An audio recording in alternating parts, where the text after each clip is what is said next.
sangat bersyukur dan senang bisa kembali ke Batam, bisa bertemu kembali dengan Bapak Ibu saudari sekalian. Walaupun saya melihat hari ini banyak yang tidak datang, mungkin karena beberapa orang info ke saya bahwa sedang sakit, keluarga Diaken Tobing dan keluarga Ibu Bapak Niko juga sedang sakit ya. Dan mungkin kita juga ada merasakan sakit. 2 minggu kami di kampung, 1 minggu lebih saya juga tidak enak badan, batuk, sampai bahkan suara saya hilang. Jadi ya, segala sesuatu ada masanya. Tuhan katakan ada masa di mana kita sehat, ada masa di mana kita sakit.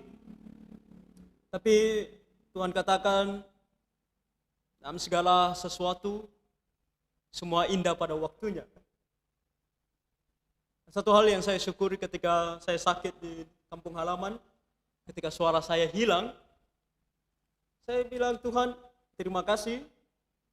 Suara saya hilang pada saat saya masih di kampung. Kalau saya di sini, saya harus khotbah, nggak ada suara. Nah, puji Tuhan, sampai di sini suara saya sudah pulih total. Padahal beberapa hari yang lalu masih sedikit serak, tapi hari ini bisa dikatakan sudah pulih total. Jadi saya bisa bicara dengan suara yang seperti biasa. Semua indah pada waktunya. Tuhan memelihara kita, Tuhan menolong kita, maka kita akan selalu berada dalam situasi yang baik, walaupun sulit. Nanti kita akan lihat apa juga kata Tuhan, ketika Dia katakan Dia akan menyertai kita, walaupun disertai dengan berbagai penganiayaan. Nah, pagi hari ini kita mau melihat, atau kita mau lanjutkan studi kita dalam kitab Markus. Kita sampai di ayat 17 sampai 31 dari pasal 10 kitab Markus ini. Dan kita belajar mengenai kekayaan. Tema firman Tuhan di pagi hari ini adalah kutukan akan kekayaan. Apakah salah menjadi orang kaya? Tidak salah. Kalau kita kaya, Tuhan berkati kita dengan banyak sekali harta kekayaan. Oh, tidak salah. Dalam firman Tuhan kita membaca begitu banyak anak-anak Tuhan yang kaya. Ada Abraham, orang yang sangat kaya. Ada Ayub, orang yang sangat kaya. Abraham, Ishak, Yakub. Bahkan tidak jarang di antara anak-anak Tuhan yang kita baca dalam Alkitab menjadi orang-orang yang bukan hanya kaya, tapi memiliki kedudukan tinggi. Yusuf, orang kedua di tanah Mesir. Ada Daniel, ada 3 teman Daniel. Orang-orang yang kaya dan memiliki kedudukan yang tinggi. Dan firman Tuhan berbicara tentang mereka sebagai anak-anak Tuhan. Jadi tidak ada salahnya kalau kita menjadi kaya.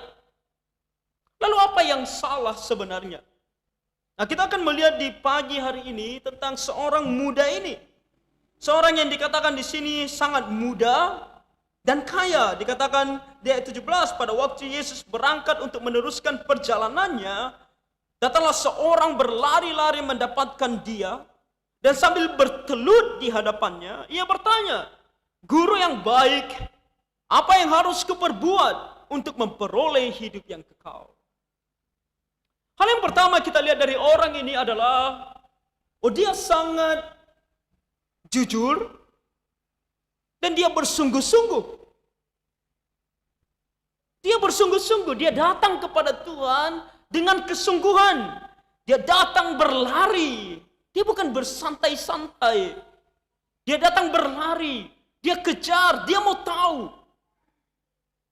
Saudara-saudara, dari sini kita lihat bahwa kesungguhan ternyata tidak selalu membawa kita kepada keselamatan. Apa yang terlihat dari luar tidak menunjukkan apa yang ada di dalam terkadang. Bahkan sesuatu yang baik dari luar belum tentu berasal dari sebuah kebenaran. Kalau biasanya kita berbicara tentang sebaliknya, kadang-kadang saya berbicara mengenai orang yang mengaku Kristen di dalam, tapi dari luar tidak kelihatan dia orang Kristen. Nah, itu juga salah. Nah, ini juga salah. Dari luar kelihatan Kristen, tapi di dalam tidak sama sekali. Dan apa yang dirasakan oleh anak muda ini nanti adalah pelajaran yang sangat penting bagi kita. Kita harus betul-betul memperhatikan hal ini. Kenapa? Karena filosofi dunia akan mengajari kita untuk mengejar kekayaan dan kekayaan. Anak-anak kita di sekolah diajari bagaimana supaya mereka kaya raya. Ya kan? Kenapa mereka harus sekolah? Karena mereka harus belajar. Dan ketika mereka belajar, mereka pintar, mereka akan bekerja. Dan ketika mereka sudah bekerja, mereka akan mencari uang. Poin utama yang diajari oleh dunia bagi kita adalah kekayaan. Bapak Ibu pernah mendengar istilah orang sering mengatakan hedon? Tujuan hidup manusia adalah hidup hedon. Hedon terambil dari kata atau biasa disebut sebagai hedonisme. Bahasa Yunani yang berarti kesenangan. Yang kita cari adalah kesenangan. Dan kita tahu dari kecil saya mendengar waktu saya masih tinggal di Padang Sidempuan, orang-orang Batak selalu bilang hepeng nama ngatur, ya kan? Kalau mau senang, hepeng nama ngatur, uang yang mengatur. Semakin kaya, semakin senang. Apa yang mau kita? Kita mau keliling dunia, uang. Kaya dulu baru bisa keliling dunia. Kita mau beli mobil mewah, uang. Kita mau rumah mewah, uang. Jadi cari uang sebanyak-banyaknya.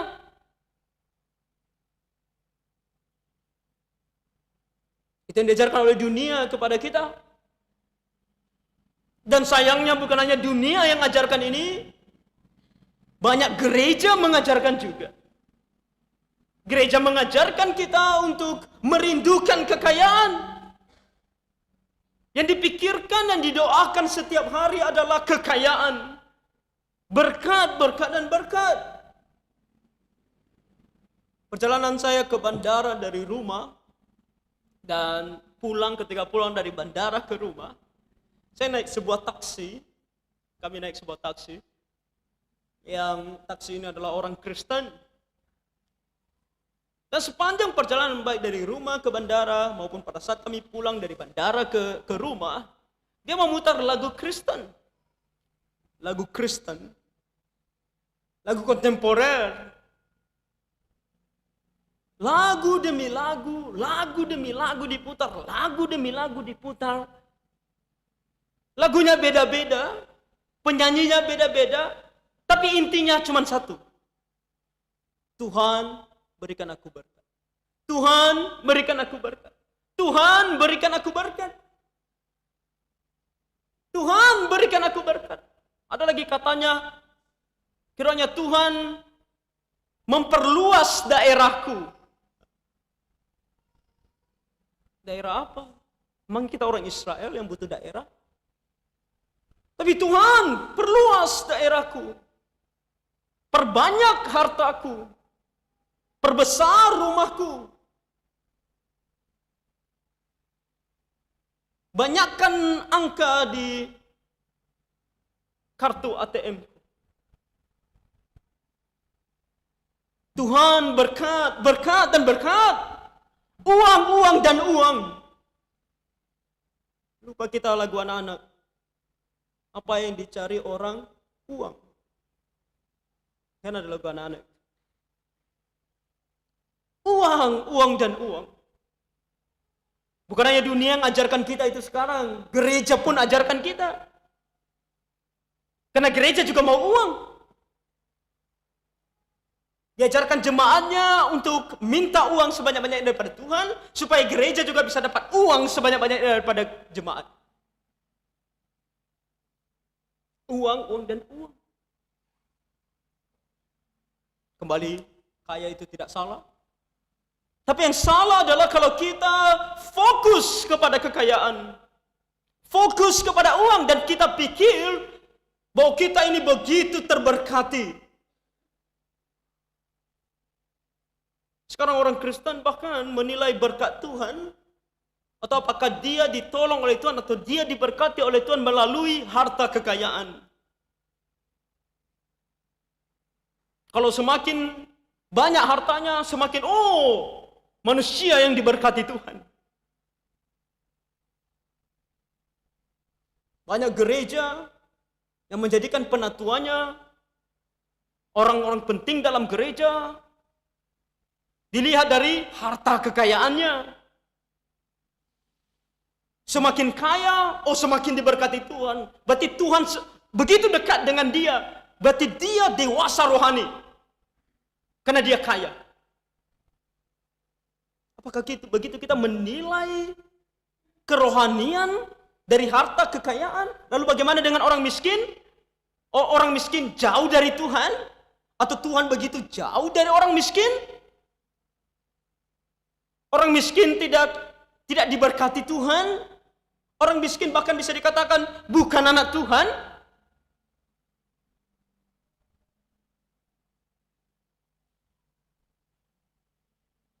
Kadang pulang ke kampung, saya kadang-kadang bukan hanya capek jasmani, kadang-kadang saya capek di hati.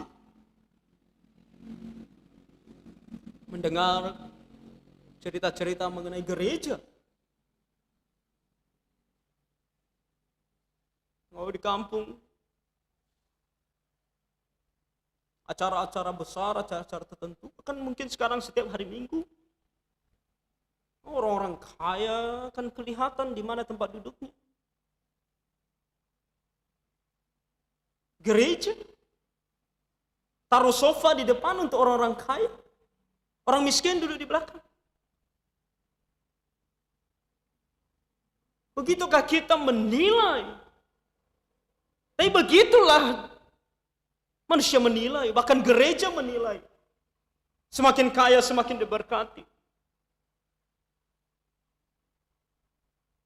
Orang ini orang kaya, datang kepada Tuhan dengan kesungguhan hati, bahkan dengan sikap yang benar. Kita lihat di sini dikatakan dia berlutut di hadapan Tuhan dengan sikap yang bisa kita katakan, wah, kita saja belum tentu seperti itu.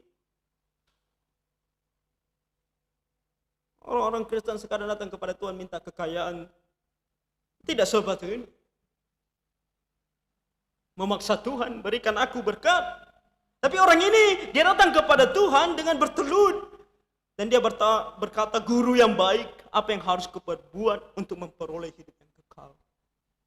Nah, pertanyaan si orang kaya ini adalah pertanyaan yang baik. Dia mau hidup yang kekal.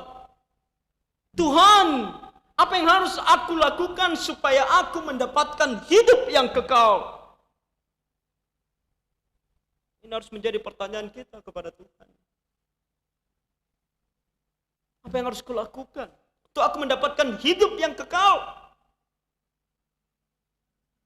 Tapi ini keluar dari sebuah kepercayaan atau pemikiran yang salah. Kata-katanya tepat, pertanyaannya tepat, tapi apa yang ada dalam hati dan pikirannya mengenai selamat atau mengenai jalan menuju sorga, ada kesalahan. Dan itu terlihat dari jawaban Tuhan Yesus. Ketika Tuhan Yesus berkata kepada dia, jawab Yesus, mengapa kau katakan aku baik? Tak seorang pun yang baik selain daripada Allah saja. Pertama, Tuhan Yesus mau menunjukkan kepada dia. Kamu mengerti tidak konsep atau standar yang Tuhan maksudkan mengenai orang yang baik? Kalau kita berbicara tentang orang baik, standarnya begitu tinggi. Tuhan katakan kepada dia, kamu katakan aku baik, aku beritahukan kepadamu, tidak ada yang baik kecuali Tuhan. Kalau kita berbicara kita adalah orang baik di hadapan Tuhan, standar kita adalah seperti Tuhan. Karena firman Tuhan berbicara tentang semua orang telah berdosa. Tidak ada yang baik, tidak ada yang mencari Allah. Semua manusia telah berdosa dan telah kehilangan kemuliaan Allah. Dan kalau kamu berkata bahwa aku adalah baik, dan kamu tahu bahwa hanya Tuhan yang baik, kamu harus sadar bahwa aku adalah Tuhan. Tuhan Yesus berkata kepadanya bahwa aku adalah Tuhan. Tapi kamu hanya menganggap aku guru yang baik. Ada konsep yang salah. Kamu pikir bahwa aku ini hanya guru yang baik. Manusia biasa. Guru. Tapi aku berkata kepadamu bahwa hanya Allah yang baik. Kamu hanya bisa memiliki konsep yang benar kalau kamu percaya bahwa Yesus adalah Allah. Yesus adalah Allah. Ketika di sini dikatakan bahwa Tuhan Yesus berkata kepada dia bahwa hanya Allah yang baik, Tuhan Yesus lanjutkan. Pertama, kamu harus tahu bahwa aku adalah Allah. Yang kedua, kalau betul kamu mau pergi ke surga, apa dikatakan di sini? Engkau tentu mengetahui segala perintah Allah. Jangan membunuh, jangan berzina, jangan mencuri, jangan mengucapkan saksi dusta, jangan mengurangi hak orang, hormatilah ayahmu dan ibumu. Nah, kita pernah mendengar bahwa keselamatan itu hanya oleh karena anugerah, bukan karena perbuatan baik. Tapi di sini kenapa Tuhan Yesus berbicara kepada orang ini seolah-olah kalau dia melakukan semua hal yang baik, dia menuruti segala hukum Taurat, dia selamat. Itu Tuhan Yesus bilang dalam ayat firman Tuhan lainnya bahwa keselamatan hanya oleh anugerah, bukan karena melakukan hukum Taurat. Apakah Tuhan Yesus sedang bertentangan dengan perkataannya sendiri, dengan firman Tuhan? Lihat kembali konsepnya, atau lihat kembali konteksnya. Tuhan Yesus sedang berbicara dengan seseorang yang kalau kita lihat di ayat 20 dikatakan, lalu kata orang itu kepadanya, guru, semuanya itulah kuturuti sejak masa mudaku. Nah, Tuhan Yesus tahu isi hati orang kaya ini, bahwa dia berpikir bahwa aku ini adalah orang yang sudah cukup baik untuk pergi ke surga. Dia adalah orang yang berpikir bahwa semua sudah aku lakukan.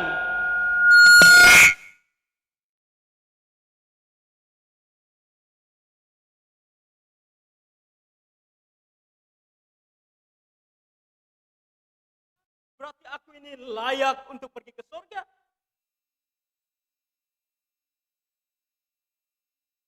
Jadi ketika Tuhan tahu isi hati dia, Tuhan tahu bahwa yang dia maksudkan adalah dia berpikir bahwa dia sudah layak ke surga karena melakukan segala hukum Taurat. Tuhan berkata, lakukan semuanya ini. Nah, ketika Tuhan Yesus katakan lakukan semuanya ini benar. Saudara-saudara, kalau kita bisa melakukan segala hukum Taurat, kita bisa ke surga. Kita bisa ke surga. Kalau kita bisa melakukan segala hukum Taurat, dan kalau dikatakan bisa melakukan segala hukum Taurat, artinya bisa melakukannya 100% sempurna. 100% sempurna, maka dengan perbuatan itu kita bisa ke surga. Kalau dibilang 100% sempurna, berarti tidak ada sekalipun kita melanggar hukum Taurat. Tidak ada sekalipun kita berdosa. Tapi kita semua tahu. Faktanya adalah kita semua orang berdosa. Kita melakukan dosa. Bahkan kita lahir di dalam dosa. Daud mengatakan, di dalam dosa aku dikandung oleh ibu. Tidak ada manusia yang 100% benar. Semuanya telah berdosa. Makanya ketika orang ini begitu sombongnya mengatakan, guru, semuanya ini telah kuturuti sejak masa mudaku. Apa yang dikatakan oleh Tuhan Yesus? Oke, kamu pikir kamu sudah lakukan semuanya? Ayat 21, tapi Yesus memandang dia dan menaruh kasih kepadanya. Tuhan Yesus kasihan kepada dia. Tuhan Yesus sayang kepada dia. Lalu berkata kepadanya, hanya satu lagi kekurangan. Pergilah, jualah apa yang kau miliki, dan berikanlah itu kepada orang-orang miskin. Maka engkau akan beroleh harta di sorga. Kemudian datanglah kemari dan ikutlah aku. Kamu bilang kamu mau melakukan semua hal? Kamu mau melakukan semua hukum Taurat? Kamu betul-betul mau ke sorga oleh karena perbuatanmu? Hanya satu yang kamu melakukan semua hal yang baik bukan untukku. Kamu melakukan semua hal yang baik untuk dirimu sendiri. Kali ini aku minta kepadamu untuk melakukan satu hal untukku. Yaitu tinggalkan semua hartamu. Ikut. Yang kamu butuhkan untuk masuk surga cuma satu. Tuhan Yesus. Hanya dengan mengikut Tuhan Yesus, orang ini bisa masuk surga. Tapi kenapa Tuhan begitu seolah-olah keras dengan orang ini? Mengatakan bahwa jual semua hartamu. Karena Tuhan tahu kembali isi. Orang yang satu ini mau mengikut Tuhan, mau masuk surga hanya di mulut, di hati.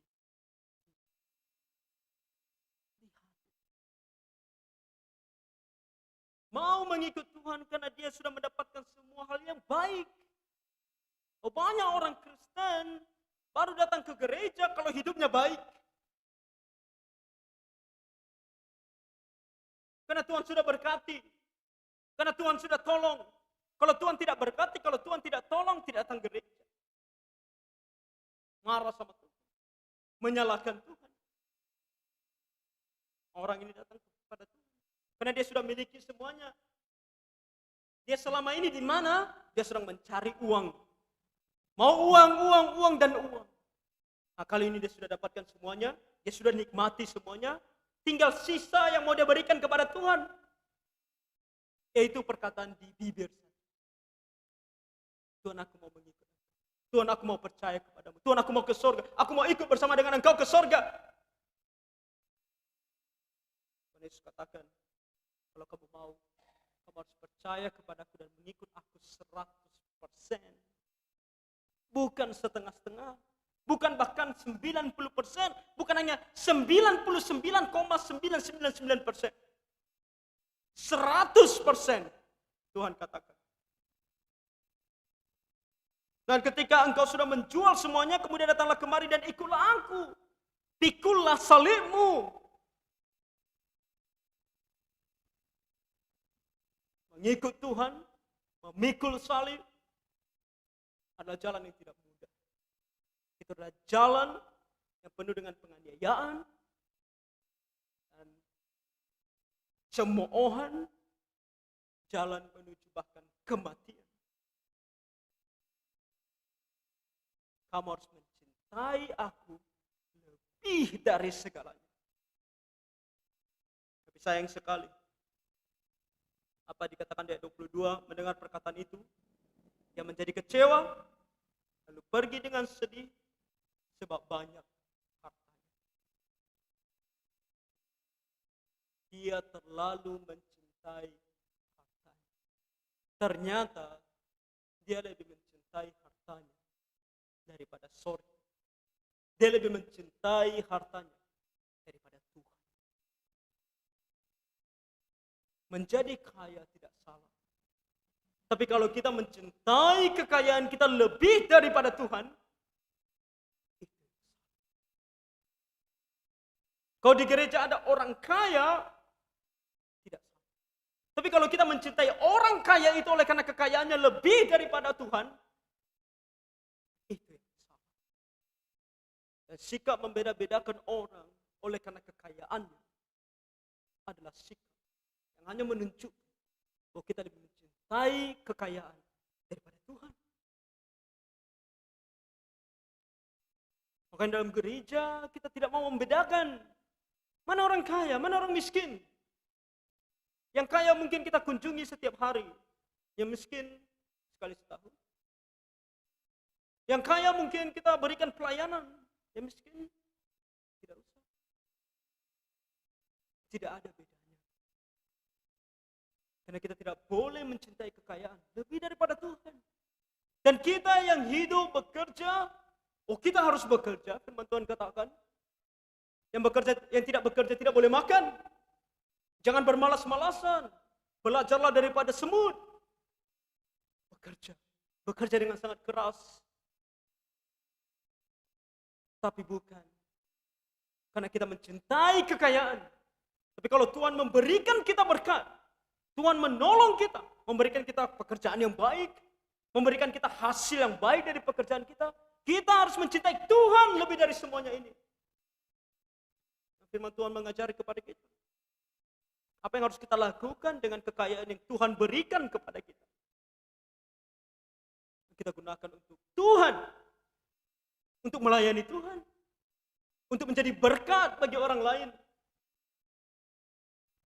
Jadi ini bukan satu perintah kepada kita. Pagi hari ini saya bukan mau berkata kepada kita semua, kita mau bangun gereja. Oke. Jadi besok kita mulai usahakan jual tanah dan rumah masing-masing ya. Oke. Kita kasih sama Tuhan kan? Jual semuanya. Kita mau bangun gereja. Bukan itu. Ingat kembali konteksnya, Tuhan sedang berbicara dengan seorang yang Tuhan tahu isi hatinya. Bahwa tidak ada Tuhan dalam hatinya. Jadi kalau kita adalah anak Tuhan, kalau ada Tuhan dalam hati kita, maka sebenarnya tidak perlu diajari bagi kita. Ketika kita tahu ada pelayanan, ada kebutuhan dalam pelayanan, kita tidak akan diajari lagi. Tuhan tidak perlu berkata kepada kita, jual semuanya dan berikan kepada Tuhan. Tidak. Karena Tuhan akan menggerakkan hati kita. Dan kita yang penuh dengan ketaatan akan memberikan sesuai dengan bagaimana Tuhan memimpin hati kita. Tapi sayang orang muda ini, dia kecewa. Dia lebih mencintai hartanya. Lalu Yesus memandang murid-muridnya di sekelilingnya dan berkata kepada mereka, alangkah sukarnya orang yang beruang masuk ke dalam kerajaan Allah. Nah, inilah kutukan kekayaan. Inilah kutukan dari hedonisme. Kita orang Kristen tidak boleh setuju dengan hedonisme. Karena hedonisme akan membawa kita jauh daripada Tuhan.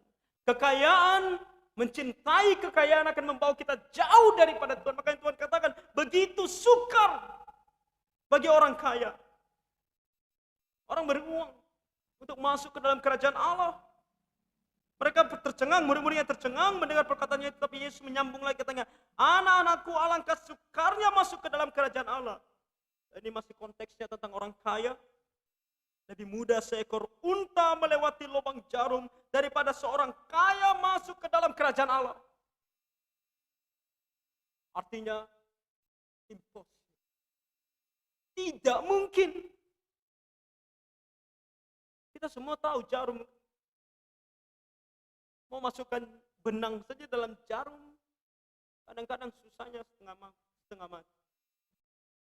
Susah sekali. Ini mau masukkan satu unta. Akan dibilang unta dewasa. Anak unta saja tidak mungkin.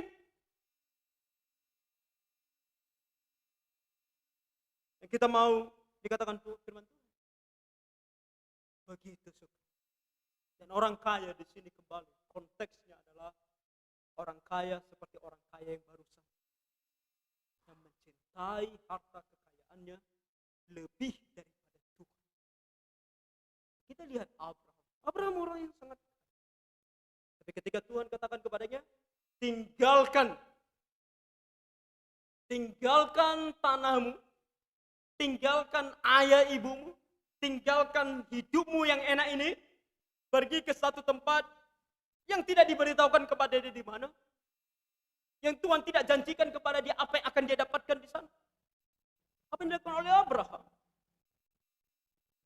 Ketika dia lebih mengasihi Tuhan dari semua yang dia miliki, dia pergi.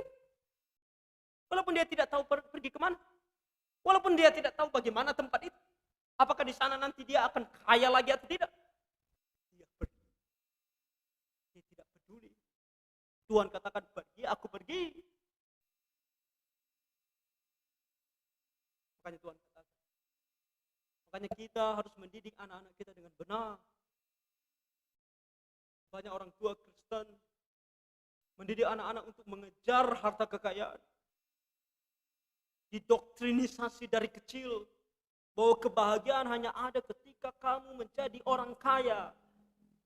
Jadi belajarlah dengan baik, dengan giat supaya nilaimu tinggi, kamu masuk universitas yang bagus, dan kemudian kamu lulus dengan nilai yang bagus supaya kamu diterima dalam perusahaan yang bagus dan nanti kamu bisa menjadi orang kaya.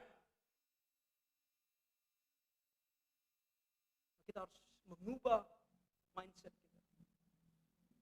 Ketika kita mau belajar dengan bagus, dengan baik, kita mau belajar untuk Tuhan. Kita mau memuliakan Tuhan dengan nilai kita. Kita mau memuliakan Tuhan melalui prestasi kita. Ketika nanti mereka bekerja, mereka juga mau bekerja seperti untuk Tuhan. Ketika mereka mendapatkan hasilnya, mereka juga mau memberikannya kepada Tuhan. Sehingga mereka tidak seperti orang muda ini. Akan mencintai harta kekayaan mereka daripada Tuhan. Dan Tuhan bilang apa? Tidak masuk kerajaan Allah. Tuhan katakan, apa gunanya seseorang memiliki seluruh dunia tapi kehilangan nyawanya. Dengan mencintai dunia, kita sedang jauh daripada Tuhan. Kita tidak akan masuk ke dalam kerajaan. Ayat 26 dikatakan mereka makin gempar dan berkata seorang kepada yang lain, jika demikian, siapakah yang dapat diselamatkan? Siapa yang bisa diselamatkan? Terlalu sulit. Yesus memandang mereka dan berkata, bagi manusia hal itu tidak mungkin, tapi bukan demikian bagi Allah. Sebab segala sesuatu adalah mungkin bagi Allah. Kalau kita ditolong oleh Tuhan, datang dan berserah kepada Tuhan. Seharusnya anak muda ini yang kaya ini tadi, harusnya datang kepada Tuhan dan mengatakan, Tuhan banyak hartaku. Aku secara manusia tidak bisa tinggalkan semuanya ini. Tapi Tuhan tolong. Tolong aku. Supaya aku bisa berfokus kepadamu saja. Kalau memang itu betul perintahmu, berikan aku kekuatan untuk meninggalkan semuanya dan mengikut Engkau. Oh, Tuhan akan menolong. Karena bagi Tuhan tidak ada yang mustahil.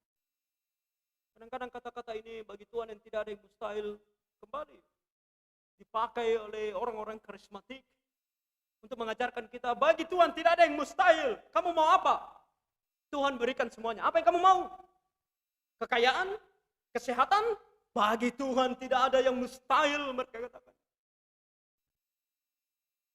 Oh, di sini berbicara tentang keselamatan. Bahkan untuk hidup miskin, bagi Tuhan tidak ada yang mustahil. Kalau aku adalah orang paling kaya, aku bisa meninggalkan semuanya dan menjadi miskin hanya untuk Tuhan. Itu baru dikatakan bagi Tuhan tidak ada yang mustahil. Aku bisa tanpa apapun dalam dunia ini. Hanya aku dan Tuhan. Bagi Tuhan tidak ada yang mustahil. Itu baru benar. Itu yang Tuhan maksudkan di sini. Kita kadang pikir, kalau anakku ikut Tuhan. Ada orang tua. Ketika anaknya mau melayani Tuhan. Mau belajar full time di STT. Kemudian mau melayani Tuhan secara full time. Mereka mulai ragu. Ayo, kalau anakku nanti jadi hamba Tuhan, jadi pendeta. Tidak, pendeta itu nggak punya apa-apa. Nah, kalau pendeta digapi, tidak punya apa-apa. Kita diajari rumah saja harus dalam gereja. Artinya apa? Pastori. Bukan rumah kita. Nanti ketika kita mati, rumah itu menjadi rumah pendeta berikut. Lalu bagaimana dengan anak-anak? Apa yang bisa ditinggalkan untuk anak-anak? Apa warisan bagi anak-anak? Kalau anakku nanti jadi hamba Tuhan, apa nanti uangnya? Hidupnya susah.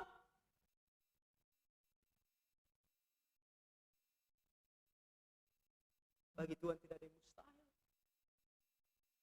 Kalau Tuhan bilang, hidup akan semiskin mungkin untuk Tuhan.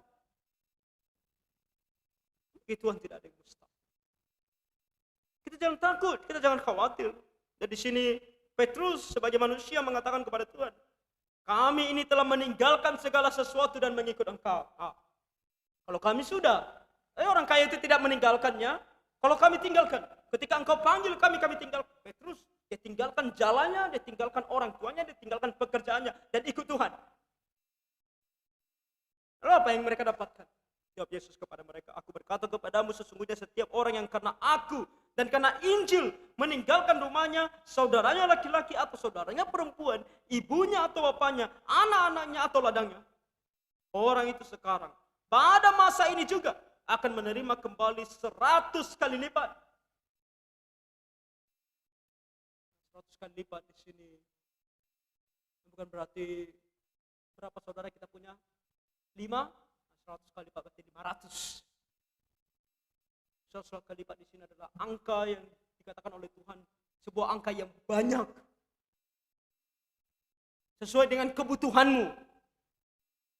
Kamu akan memiliki rumah, saudara laki-laki, saudara perempuan, ibu, anak dan ladang, sekalipun disertai berbagai Tuhan akan memberikan kecukupan. Itu yang maksudkan Tuhan. Jangan khawatir. Ketika engkau betul mengikut aku, sungguh-sungguh dari dalam hatimu, tak perlu khawatir. Tidak perlu khawatir. Karena Tuhan akan mencukupkan segala sesuatunya. Kamu tidak akan berkekurangan di dalam Tuhan. Meskipun disertai dengan berbagai saudara-saudara, hati-hati kembali saya katakan. Ayat firman Tuhan yang satu ini dipakai oleh banyak orang. Mereka lupa ayat-ayat sebelumnya. Mereka tidak kutip ayat sebelumnya. Mereka hanya akan kutip ayat 30, itu pun hanya setengahnya. Yang akan bilang, Tuhan akan memberkati kamu 100 kali lipat. Dia akan berikan kamu 100 kali lipat. Rumah, saudara laki-laki, saudara perempuan, ibu, anak, dan ladang. Stop sampai di sana. Karena mereka hanya mau menipu kamu. Tuhan akan memberkati kamu 100 kali lipat. Makanya berikan sama Tuhan. Berapa kamu berikan sama Tuhan? Kalikan 100. Makanya berikan lebih banyak. Kalau kamu kasih 5.000 kali 100, masih 500.000. Hanya sedikit kamu dapat 500.000 saja. 1 juta, masih 100 juta. Kasih 10 juta, supaya kamu dapat 1 miliar. 100 kali lipat. Bukan itu yang Tuhan maksudkan di sini. Dan meninggalkan, menghapus kata di situ, sekalipun disertai berbagai penganiayaan. Orang Kristen zaman sekarang suka menjadi orang Kristen kebal. Tidak mau penganiayaan. Tidak mau kesusahan. Tidak mau kesulitan. Kalau ada kesulitan sedikit, Tuhan lepaskan kesulitannya. Aku tidak mau kesulitan. Seolah-olah kesulitan itu bukan sesuai dengan apa yang Tuhan mau. Tapi di sini kita belajar. Tuhan mau kita menghadapi penganiayaan. Tuhan mau. Sekalipun disertai berbagai penganiayaan. Dan pada zaman yang akan datang, Ia akan menerima hidup yang kekal. Dan zaman yang akan datang ini tidak lama. Tidak lama. Sekarang orang hidup berapa tahun? 50-an? Rata-rata orang meninggal sekarang 50-an. Sekarang kalau ada orang sudah 60-an, 70-an itu sudah bersyukur. Apalagi kalau 60-an, 70-an masih kuat. Rata-rata orang sekarang 50-an sudah meninggal. Bapak mertua saya juga 50-an. Meninggal.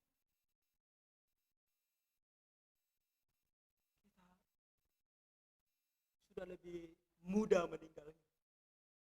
Jadi tidak lama. Jangan khawatir. Sebentar lagi kita akan menerima hidup yang kekal. Dan kita harus mendengar ini, betul-betul mendengar ini. Tuhan katakan apa di ayat 31? Tapi banyak orang yang terdahulu akan menjadi yang terakhir, dan yang terakhir akan menjadi yang terakhir. Apa maksudnya? Maksudnya adalah tidak peduli dalam zaman apapun. Firman Tuhan tetap firman.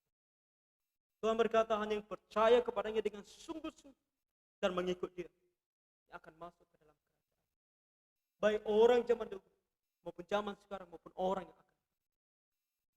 Sekarang pilihan kita. Kita mau mendengar Tuhan. Dan bagaimana kita mendidik anak-anak kita. Hati-hati. Hati-hati. Kekayaan terkadang akan membawa kutukan. Karena dengan kekayaan kita akan sangat tergoda untuk mencintai kekayaan daripada Tuhan. Dan dalam dunia ini itu yang selalu terlihat. Lihat sekarang. Hati-hati dengan apa yang kita berikan kepada anak-anak. Bahkan di sosial media, di YouTube. Apa yang orang tunjukkan? Yang orang tunjukkan adalah kemewahan. Orang tunjukkan adalah kekayaan. Tren yang lagi yang sering ditunjukkan adalah apa? OOTD, outfit of today, apa yang kamu pakai hari ini? Dihitung jumlahnya. Hedon. Jamnya berapa juta? Bajunya berapa juta? Sepatunya berapa puluh juta? Celananya berapa juta? Itu yang ditunjukkan. Dan kita yang menonton, wah, gimana ya aku seperti mereka? Kita orang Indonesia banyak jatuh ke dalam cinta akan uang. Sehingga muncullah aplikasi-aplikasi yang menawarkan kepada kita mendapatkan uang cepat. Di mana-mana orang lihat HP, kita pikir kenapa? Sedang berjudi online. Kasus yang lagi hangat kan? Tidak salah Binomo. Yang dilaporkan. Dan sekarang pemiliknya sudah jadi tersangka. Crazy Rich, mereka sebut dia. Misalnya namanya Ken, ya kan? Ada dengar kan berita itu? Karena orang suka diiming-imingkan dapat uang cepat, bisa kaya dengan cepat. Dan mereka akan memberikan kita penawaran dengan menunjukkan bahwa bagaimana mereka juga kaya. Kendaraan yang mereka pakai. Dan ini bukan hal baru di dunia. Sebelum-sebelum ini, jauh-jauh sebelum ini di Indonesia sudah terjadi di negara barat sana. Dan kita yang tidak mau belajar. Kenapa? Karena cinta akan uang. Cinta akan kekayaan. Dan anak-anak kita diajari seperti ini. Games juga sama. Tahu bagaimana mereka memberitahukan kepada kita tentang games? Dengan orang yang kaya karena games. Jadi anak-anak kita juga mau kaya seperti mereka. Makanya main games terus. Akhirnya anak-anak kita bukan kaya, rusak oleh games. Akarnya cuma cinta akan cinta akan kekayaan. Tuhan kiranya menolong kita supaya kita tidak seperti ini. Dan lebih lagi, cinta akan kekayaan sampai lupa Tuhan dan meninggalkan Tuhan. Kiranya Tuhan bermurah hati, mari kita berdoa.